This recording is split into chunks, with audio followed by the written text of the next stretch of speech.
நடந்து முடிந்த தமிழ்நாடு சட்டமன்ற தேர்தலிலே அனைத்து இந்திய அண்ணா திராவிட முன்னேற்ற கழகம் பொதுச் செயலாளர் தலைமையிலான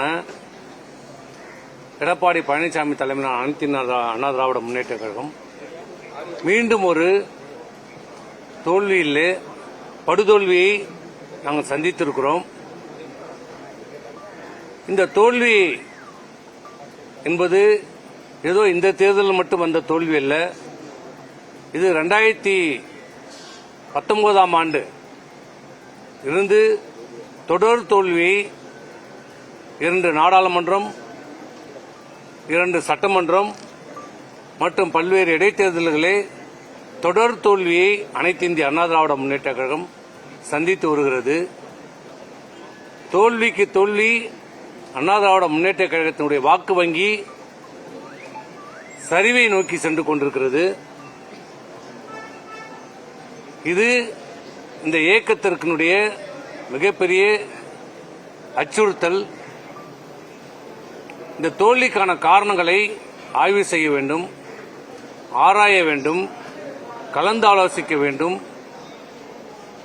அனைத்து இந்திய அண்ணா திராவிட முன்னேற்ற கழகத்தை மீண்டும் எப்படி வெற்றி பாதைக்கு கொண்டு வர வேண்டும், இயக்கத்தை வலிமைப்படுத்த வேண்டும், புத்துயிரூட்ட வேண்டும், இளைஞர்களை இந்த இயக்கத்தில் இணைத்து ஒரு வளர்ச்சி பாதையிலே கொண்டு செல்ல வேண்டும் என்று காரணத்திற்காக நாங்கள் எல்லாம் இந்த தோல்விக்கு பிறகு கோரிக்கை வைத்தோம். இதை பற்றி கலந்தாலோசிக்க வேண்டும் என்று சொன்னோம். கடந்த 2024 நடைபெற்ற நாடாளுமன்ற தேர்தல், அந்த தேர்தல் தோல்விக்கு பிறகும் நாங்கள் சொன்னோம், நாங்கள் சந்தித்து பேசினோம். நாங்கள் ஒரு 6 பேர் சந்தித்து அவர் வீட்டில் பேசினோம், தனியாக சொன்னோம். இனியும் இந்த நிலை தொடர்ந்தால் நாம் எதிர்காலத்தில் வெற்றி பெற முடியாது. பிரிந்து சென்றவர்கள், நீக்கப்பட்டவர்கள் அனைவரையும் ஒருங்கிணைத்து ஒரு வலிமையான அனைத்து இந்திய அண்ணா திராவிடத்தை முன்னெடுக்க வேண்டும் என்ற கோரிக்கை அன்றைக்கு வைத்தபோது அதை நிராகரித்தார், ஏற்றுக்கொள்ள மறுத்தார், செவி கொடுக்க மறுத்தார். அது மட்டுமல்ல, அன்றைக்கும் சொன்னோம், இதை நாம் விவாதிக்க வேண்டும் என்று சொன்னோம். அதை மறுத்துவிட்டு அன்றைக்கு தலைமை கழகத்திலே ஒவ்வொரு மாவட்ட கழகமாக கூட்டி அன்றைக்கு அதை திசை திருப்பினார். தோல்விக்கான காரணத்தை ஆய்வு செய்யப்படவில்லை. அந்த மாவட்ட செயலாளர் கூட்டத்திலே ஆய்வு செய்யப்படவில்லை. அன்றைக்கு உண்மையான ஒரு ஆய்வுக் கூட்டம் நடைபெற்றிருந்தால் இந்த இயக்கத்தில் என்ன நடைபெற்றுக் கொண்டிருக்கிறது என்ற உண்மை நிர்வாகிகளுக்கு தெரிஞ்சிருக்கும். ஏன்னா அது அவருக்கு தெரியும். ஆனால் அதை செய்ய தவறிவிட்டார். இன்றைக்கு இந்த அனைத்து இந்திய அண்ணா திராவிட முன்னேற்ற கழகத்தை ஒன்றிணைக்க மறுத்த காரணத்தால், விலகியவர்களை சேர்க்க மறுத்த காரணத்தால், வலிமையான ஒரு அனைத்து இந்திய அண்ணா திராவிட முன்னேற்ற கழகத்தை முன்னிறுத்தாத காரணத்தால், வலிமையான ஒரு கூட்டணியை அமைக்க மறுத்த காரணத்தால், உதாசீனப்படுத்திய காரணத்தால் நாங்கள் இருக்கிற அனைத்து நிர்வாகிகளும், இன்று அவரோடு இருக்கிற நிர்வாகிகளும் ஆகட்டும், இங்கு இருக்கிற நிர்வாகிகளாகட்டும், எல்லோரும் சொன்னோம், வலிமையான கூட்டணியை வையுங்கள், அமையுங்கள். இன்றைக்கு நமக்கு தேவை தமிழக வெற்றி கூட்டணியோடு கூட்டணி வையுங்கள் என்று அத்தனை பேரும் சொன்னோம். தமிழக வெற்றி கழகத்தின் சார்பாகவும் கூட்டணி வைப்பதற்கு நம்மோடு பேச்சு நடத்தினார்கள். இன்று அவர் இல்லை என்று மறுக்கலாம். ஆனால் உண்மை அதுதான், நிதர்சனமான உண்மை அதுதான். ஆனால் அவர்களை கூட்டணி பேச வந்தவர்களை உதாசீனப்படுத்தினார். கூட்டணி எப்படியெல்லாம் அமையக்கூடாது என்பதற்காக எப்படியெல்லாம் பேச வேண்டுமோ அதையெல்லாம் பேசி அவர்களை வெளியேற்றுவதிலே குறியாக இருந்தார்.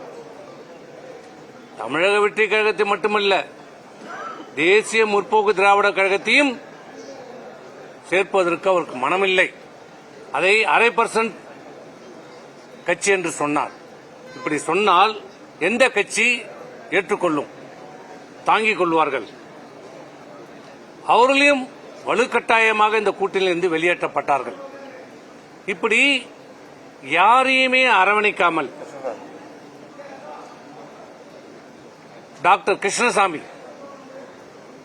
இப்படி யாரையுமே அரவணைக்காமல் நான் மட்டும் இருந்தால் போதும், எனக்கு மட்டும்தான் வாக்களிப்பார்கள் என்ற மனநிலையிலே யாரையுமே அரவணைக்காமல் இயக்கத்திலே விட்டு சென்ற இந்த இயக்கத்திற்காக ஒரு காலத்தில் பாடுபட்டவர்கள் ஏதோ ஒரு காரணத்துக்காக அவர் தவறு செய்திருந்தாலும் அவர் திருந்தி நான் இந்த இயக்கத்திலே வருகிறேன், எனக்கு எந்த பொறுப்பும் வேண்டாம், ஒரு உறுப்பினராக இருக்கிறேன் என்று கடைசி வரைக்கும் ஓபிஎஸ் சொன்னார். அவர் திராவிட முன்னேற்ற கழகத்தில் சேருவதற்கு முன்னால் கூட சொன்னார், என்னை அனைத்து இந்திய அண்ணா திராவிட முன்னேற்ற கழகத்திலே ஒரு உறுப்பினராக என்னை இணைத்துக் கொள்ளுங்கள் என்று சொன்னார். ஆனால் அதையும் ஏற்றுக்கொள்ள மறுத்தார்.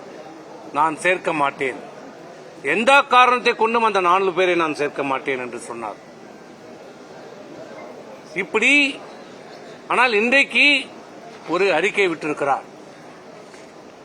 எப்போது கண்கட்ட பிறகு சூரிய நமஸ்காரம். என்ன சொல்லுகிறார் அந்த அறிக்கையிலே?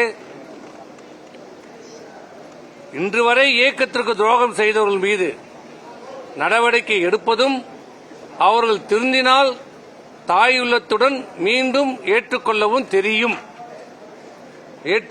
தெரியும். அவர்களின் வழிகாட்டலின்படியே இன்று நாம் செயலாற்றி வருகிறோம். அப்படியா செயலாற்றீங்க? இன்றைக்கு தனக்கு தன்னுடைய பொறுப்புக்கு பாதிப்பு வருகிறது என்ற உடனே தவறு செய்தவர்கள் திருந்தி வந்தால் நாங்கள் ஏற்றுக்கொள்வோம் என்று சொல்கிறார். இது ஏன் கடந்த காலத்திலே செய்திருந்தால், இருந்தவர்களை இணைத்திருந்தால், ஒருங்கிணைத்திருந்தால் இந்த நிலைமை ஏன் அனைத்து இந்திய அண்ணா திராவிட முன்னேற்ற கழகத்துக்கு இன்று ஏற்பட்டிருக்கும்? இன்றைக்கு எடப்பாடி பழனிசாமி தமிழ்நாட்டினுடைய முதலமைச்சராக வந்திருப்பார். இல்லை என்றாலும் அவருடைய கண்ணசைவிலே ஆட்சி அமைந்திருக்கும். அதை தடுத்தது யார்? அதை கெடுத்தது யார்? கெடுத்தது மட்டுமல்ல, மிகப்பெரிய இயக்கமான இந்த அனைத்து இந்திய அண்ணா திராவிட முன்னேற்ற கழகத்தை இன்றைக்கு படுதோல்வி அடைய செய்ததற்கு யார் காரணம்? எல்லாம் செய்துவிட்டு தங்களை நல்லவர்களைப் போல இன்றைக்கு அடையாளம் காட்டிக் கொண்டிருக்கிறார்கள். நாங்கள் ஏதோ துரோகம் செய்துவிட்டதாகவும், நாங்கள் ஏதோ இந்த இயக்கத்தை பிளவுபடுத்துவதாகவும் இன்றைக்கு செய்திகள் செல்கிறார். அன்றைக்கு நாங்கள் பேட்டி கொடுத்தோமே தவிர எங்களுடைய நிலைப்பாட்டை சொன்னோம். அதுக்கப்புறம் இன்னைக்கு தான் நாங்கள் வரோம். நாங்கள் யாரை பற்றியும் குறை சொல்லல. இன்னைக்கு இருக்கிற எடப்பாடி பொதுச் செயலாளர் எடப்பாடியை பற்றியும் நான் எந்த குறையும் சொல்லவில்லை. அவர் செய்திருக்கிற தவறுகளை தான் நாங்கள் சுட்டிக்காட்டணும். தனிப்பட்ட முறையில் நாங்கள் யாரையுமே தவறாகவோ விமர்சனம் செய்யவில்லை, இப்பயும் செய்யவில்லை, நாளைக்கும் நாங்கள் செய்ய மாட்டோம். ஏன்னா நாங்கள் எல்லாம் ஒரு காலத்தில் ஒன்றாக பயணித்தவர்கள், செய்ய மாட்டோம். ஆனால் அங்கே என்ன நடக்கிறது? எங்களை பற்றி, என்னை பற்றி, குடும்பத்தை பற்றி, உங்களுடன் இருந்தால் நான் நல்லவன், நான் இல்லை என்றால் நான் துரோகி, என்னை பற்றி விமர்சிப்பது, குடும்பத்தை பற்றி விமர்சிப்பது, இதுதான் உங்க தலைமை பதவிக்கு தகுதியா? எங்களுக்கு பேச தெரியாதா? பேச வேண்டுமென்றால் எல்லாம் பேசலாம், ஆனால் நாங்கள் பேச மாட்டோம். எங்களுக்கு தேவை அனைத்து இந்திய அண்ணா திராவிடம், ஒற்றுமையான அனைத்து இந்திய அண்ணா திராவிட முன்னேற்ற கழகம். அனைவரையும் பிரிந்தவர்கள், சென்றவர்கள், நீக்கப்பட்டவர்கள் அனைவரையும் ஒருங்கிணைத்து ஒற்றுமையான பலமான ஒரு அனைத்து இந்திய அண்ணா திராவிட முன்னேற்ற கழகத்தை புரட்சித் தலைவர் கண்டெடுத்த அண்ணா திமுக, மாண்புமிகு அம்மா அவர்கள் கட்டி காத்த இந்த அண்ணா திமுகவை மீட்டெடுக்க வேண்டும் என்பதுதான் எங்களுடைய ஒரே கோரிக்கை. அதான் நாங்கள் சொன்னோம். இன்றைக்கு சொல்லுகிறார் பேசிக் கொள்ளலாம் என்று சொல்லுகிறார். எங்களுக்கு அதுக்கு மாற்று கருத்தே இல்லை. நாங்கள் அதை வரவேற்கிறோம். முதல் நாளிலிருந்தே நாங்கள் இதை தான் சொல்லுகிறோம். என்ன சொல்லுகிறோம்? பொதுக்குழுவை கூட்டுங்கள், பொதுக்குழுவை கூட்டுங்கள், விவாதிப்போம், கலந்தாலோசிப்போம், நல்ல முடிவு எடுப்போம். பொதுக்குழுவில் என்ன முடிவெடுத்தாலும் அதை நாங்கள் ஏற்றுக்கொள்கிறோம், தலைவணங்கி நாங்கள் ஏற்றுக்கொள்கிறோம். இதுதான் இன்றைக்கும் இந்த நிலை, இன்னைக்கும் சரி நாளைக்கும் சரி எங்களுடைய நிலைப்பாடு இதுதான். பொதுக்குழுவை கூட்டுங்கள், விவாதியுங்கள், பேசுங்கள், முடிவெடுங்கள். ஆனால் இன்றைக்கு என்ன பத்திரிகைகள் மூலமாக தொண்டர்களுக்கும் நிர்வாகிகளுக்கும் என்ன சொல்கிறார்? நான் பேசி தீர்த்துக் கொள்ளலாம், ஏதோ வீர் மீது தவறில்லாதது போலவும் குறையில்லாதது போலவும் நாங்கள் ஏதோ தவறு செய்துவிட்டது போல ஒரு பிம்பத்தை ஏற்படுத்த பார்க்கிறார். நாங்கள் தயார், முதல் அன்றையிலிருந்தே சொல்கிறோம், நாங்கள் தயார் தயார் தயார் பேசுவதற்கு தயாராக இருக்கிறோம். பொதுக்குழுவை கூட்டுங்கள், நாங்கள் வருகிறோம், எங்கள் கருத்தை சொல்லுகிறோம், உங்களுடைய கருத்தை சொல்லுங்கள், உங்களுக்கு எந்த மாற்று கருத்தா இருந்தாலும் சொல்லுங்கள், எங்களுடைய மாற்று கருத்தையும் சொல்கிறோம். எது நியாயமோ பொதுக்குழுவிலே பெரும்பான்மையான பொதுக்குழு உறுப்பினர்கள் என்ன முடிவெடுக்கிறார்களோ அந்த முடிவுக்கு நாங்கள் தலைவணங்கி ஏற்றுக்கொள்கிறோம். எங்களுக்கு அதில் மாற்று கருத்து இல்லை. இந்த பத்திரிகையின் வாயிலாக நான் சொல்லுகிறேன், தமிழகத்தில் இருக்கிற கோடான கோடி அனைத்து இந்திய அண்ணா திராவிட முன்னேற்ற கழக தொண்டர்களுக்கும் நிர்வாகிகளுக்கும் நாங்கள் சொல்லுவது, நாம் எல்லோரும் அனைத்து இந்திய அண்ணா திராவிட முன்னேற்ற கழகத்துடைய தொண்டர்கள், எம்ஜிஆருடைய தொண்டர்கள், மாண்புமிகு அம்மாவுடைய பிள்ளைகள். நம்முடைய நோக்கம் மீண்டும் தமிழ்நாட்டிலே அனைத்து இந்திய அண்ணா திராவிட முன்னேற்ற கழகம் ஆள வேண்டும், வலிமையான ஒரு இயக்கமாக வர வேண்டும். அந்த ஒரே காரணத்துக்காக தான் சொல்கிறோம், எல்லோரும் ஒருங்கிணைப்போம், எல்லோரும் ஒற்றுமையாக இருப்போம், எல்லோரும் ஒற்றுமையாக செயல்படுவோம். பொதுக்குழுவை கூட்டுங்கள். ஆனால் என்ன நடக்கிறது? பொதுக்குழுவை கூட்டுங்கள் என்று சொன்னால் அவர் என்ன செய்திருக்க வேண்டும்? இன்றைக்கு சொல்கிறார், பேசலாம் என்று சொல்கிறார், பேசி தீர்த்துக் கொள்ளலாம் என்று சொல்கிறார். ஆனால் ஒரு பக்கம் பேசலாம் என்று சொல்லிவிட்டு மறுபக்கம் கட்சியில் இருந்து அனைவரும் நீக்குகிறார். இதுவரை 31 மாவட்ட செயலாளர் பொதுவுகளை நீக்கியிருக்கிறார், விடுவித்திருக்கிறார். இன்னும் என்ன சொல்லுகிறார்? யாராவது கையெழுத்து போட மறுத்தால், அவர்கள் கேட்கிற மறுத்தால் உங்களுடைய பதவி பறிக்கப்படும், அங்கே கையெழுத்திட்டால் உங்கள் பதவி பறிக்கப்படும். இப்படி அச்சுறுத்தி மிரட்டி உருட்டி இன்றைக்கு கட்சிக்காரர்களை மிரட்டி உருட்டி வைக்கப்பட்டிருக்கிறார்கள் நிர்வாகிகள். இப்படி அச்சுறுத்தலே வைத்திருந்தால் ஒரு கட்சி எப்படி வளரும்? அன்பா பாசமாக அரவணைத்து செல்ல வேண்டும், தொண்டர்களையும் நிர்வாகிகளும் அரவணைத்து செல்ல வேண்டும், தட்டி கொடுத்து செல்ல வேண்டும், பாசத்தோடு செல்ல வேண்டும். ஆனால் இங்க என்ன சொல்லப்படுகிறது? உன் பதவி எடுக்கப்படும், நீ நீக்கப்படுவாய் என்று மிரட்டப்படுகிறார்கள், அச்சுறுத்தப்படுகிறார்கள். பார்த்தீர்களா? 37 பேர் பதவிகளை நீக்கியிருக்கிறோம். உங்கள் ஒன்றிய செயலாளர் பதவி எடுக்கப்படும், நகர செயலாளர் பதவி எடுக்கப்படும் என்று சொல்லப்படுகிறது. இது நீக்கியது நடவடிக்கை முற்றிலுமாக சட்டத்துக்கு புறமானது. அதிகாரம் இல்லை, அதிகாரம் இருக்கிறது என்ற பெயரில் நீக்கினாலும் அது செல்லாது. இன்று வரை இந்த நிமிடம் வரை நீக்கிய விடுவி கேட்ட பொறுப்புகளை செல்லாது. ஏன்னா ஒரு இயக்கத்திலே பிளவுபட்டால், கருத்து வேறுபாடு ஏற்படுகிற போது, பிளவு என்ற ஒரு நிலைமை வருகிற போது, என்றைக்கு அந்த கருத்து வேறுபாடு வருகிறதோ, என்றைக்கு அந்த பிளவு அதிகாரப்பூர்வமாக வருகிறதோ, அன்றைய தேதியில யாரெல்லாம் பொறுப்பில் இருக்கிறார்களோ அந்த பொறுப்பில் இருக்கிறவர் தான் நீதிமன்றத்துக்கும் பிரமாண பாத்திரத்தில் கையெழுத்திட வேண்டும். தேர்தல் ஆணையத்திலும் அபிடேவிட்ல அவர்கள் தான் கையெழுத்திட வேண்டும். இப்போது 31 மாவட்ட செயலரை விடுவித்துவிட்டு 31 மாவட்ட செயலரை போட்டிருக்கிறார்களே, நாளை தேர்தல் ஆணையத்தில் இந்த வழக்கு வந்தால், நீதிமன்றத்தில் இந்த வழக்கு வந்தால் நாங்கள் தான் கையெழுத்திட வேண்டும். புதிதாக நியமிக்கப்பட்டிருக்கிற யார் கையெழுத்திட்டாலும் செல்லாது, செல்லாது, செல்லாது. அது ஒரு செல்லாத நோட்டு. ஏனென்றால் அதற்கு உதாரணம் வேறு யாரையும் கேட்க வேண்டாம். இவர்கள் எப்படி தேர்ந்தெடுக்கப்பட்டார்கள்?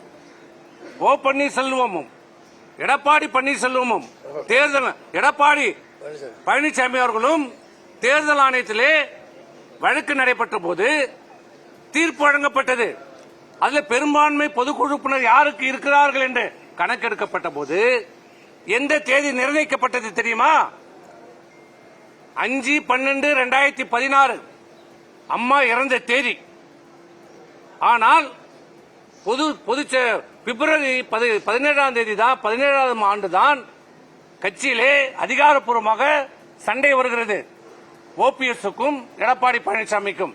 இவர் 500 பேரை நீக்குகிறார், அவர் 500 பேரை நீக்குகிறார். இவர் 500 பேரை நியமிக்கிறார், அவர் 500 பேரை நீக்கிறார். ஆனால் தேர்தல் ஆணையம் அதை கணக்கில் எடுத்துக் கொள்ளப்படவில்லை. முந்தைய பொதுச் செயலாளர் உங்களுக்குள் ஏன் பிளவு ஏற்பட்டது? என்ன காரணம்? அதற்கு காரணம் மாண்புமிகு அம்மா இறப்பு. அந்த இறந்த தேதியிலே 5/12/16 யார் மாவட்ட செயலாளர், யார் ஒன்றிய செயலாளர், யார் நகர செயலாளர், யார் பேரூர் செயலாளர், யார் பொதுக்குழு உறுப்பினர், யார் தலைமை கழக நிர்வாகிகளோ அவருடைய கையெழுத்து மட்டும்தான் செல்லும் என்று சொல்லி அவருடைய கையெழுத்தை பெற்றுக் கொடுத்து அதில் பெரும்பான்மை ஆதரவை பெற்றுதான் திரு ஓ பன்னீர்செல்வம் ஒருங்கிணைப்பாளராகவும் திரு எடப்பாடி பழனிசாமி அவர்கள் இணை ஒருங்கிணைப்பாளராகவும் தேர்தல் ஆணையத்தால் ஏற்றுக்கொள்ளப்பட்டது.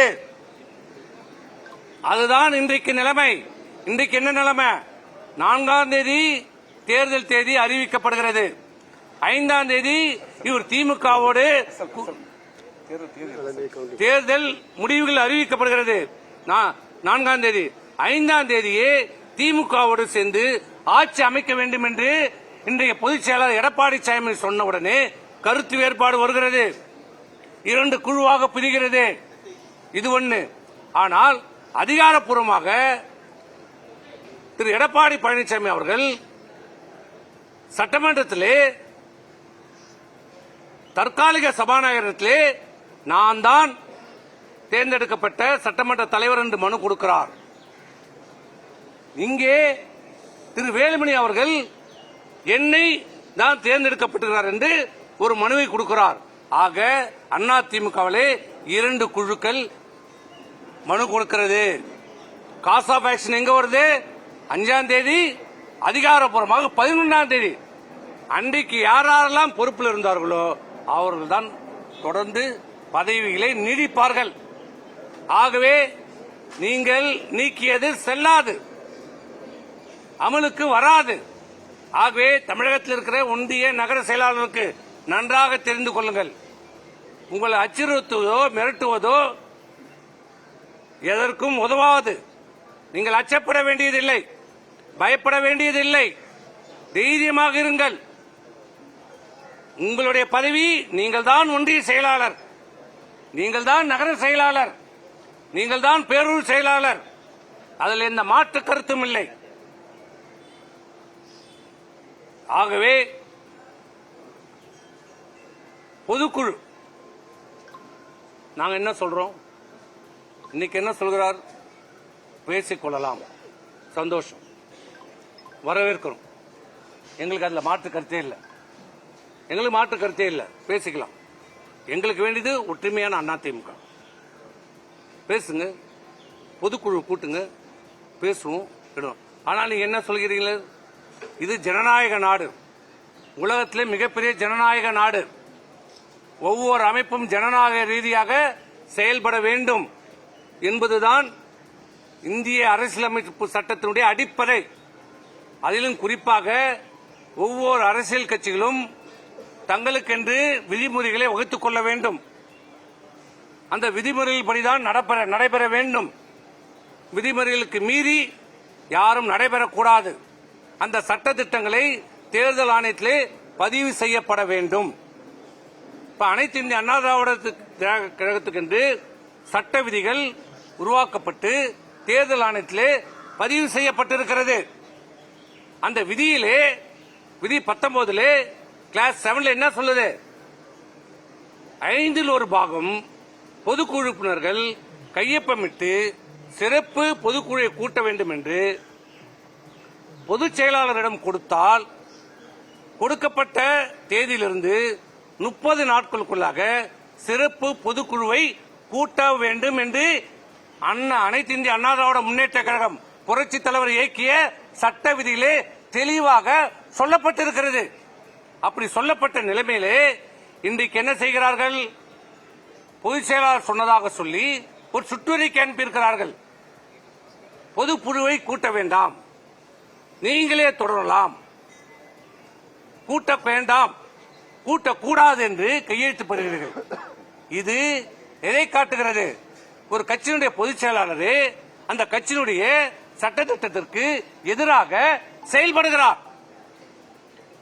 ஜனநாயக முறையிலே செயல்பட மறுக்கிறார், சர்வாதிகாரத்தனமாக செயல்பட வேண்டும் என்று சொல்லுகிறார். எப்படி சொல்லலாம்? ஒரு கருத்துக்கு ஆதரவு எதிர்ப்பு என்பது இருக்கும், அதுதான் ஜனநாயகம். பேசவே கூடாது, கேள்வியே கேட்கக்கூடாது, எதிர்த்து பேசவே கூடாது, நான் சொல்வதுதான் சட்டம் என்று சொன்னால் இதை எப்படி ஏற்றுக்கொள்ள முடியும்?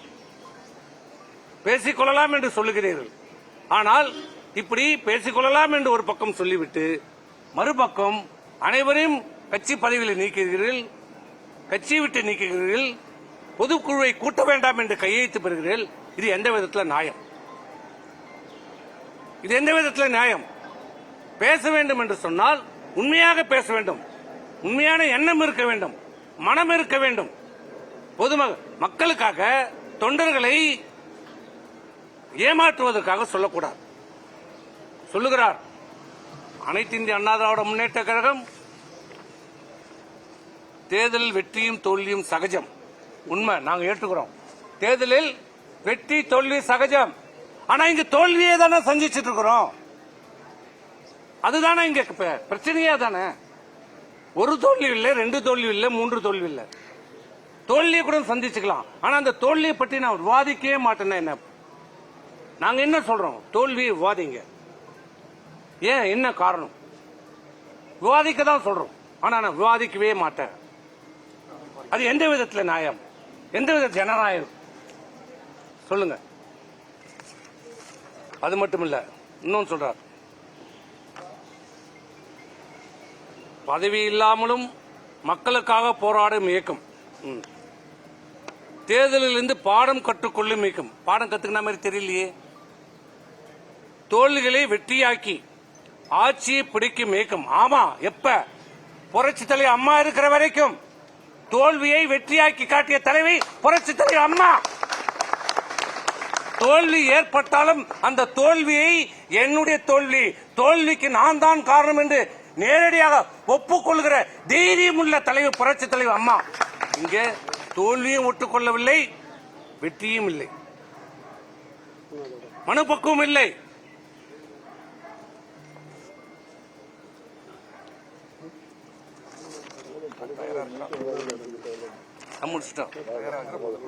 அதாவது ரோகம் செய்தவர்கள் எல்லாம் அததான் நான் உங்களை கேட்கிறேன். என்ன கேட்காதீங்க, அவரை போய் கேளுங்க, அவரை போய் கேளுங்க.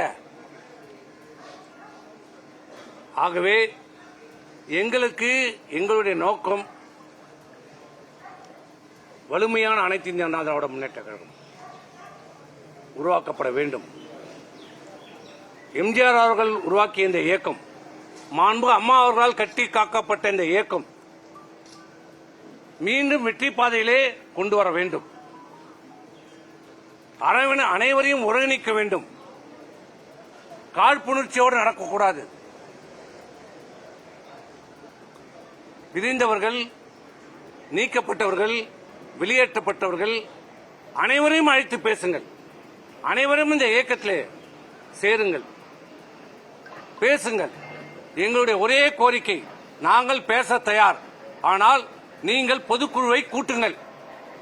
எங்களுக்கு எந்தவித பொதுக்குழுவை கூட்டுவதற்கு எந்த நிபந்தனையும் எங்களுக்கு இல்லை. பொதுக்குழுவை கூட்டுங்கள், விவாதியுங்கள். பொதுக்குழுவில் என்ன முடிவெடுக்கிறார்களோ அதை நாங்கள் ஏற்றுக்கொள்கிறோம். நாங்கள் ஏற்றுக்கொள்ள அனைவரும் தயார். உங்களுடைய அழைப்புக்கு நாங்கள் தயார், ஆனால் பொதுக்குழுவை கூட்டுங்கள்.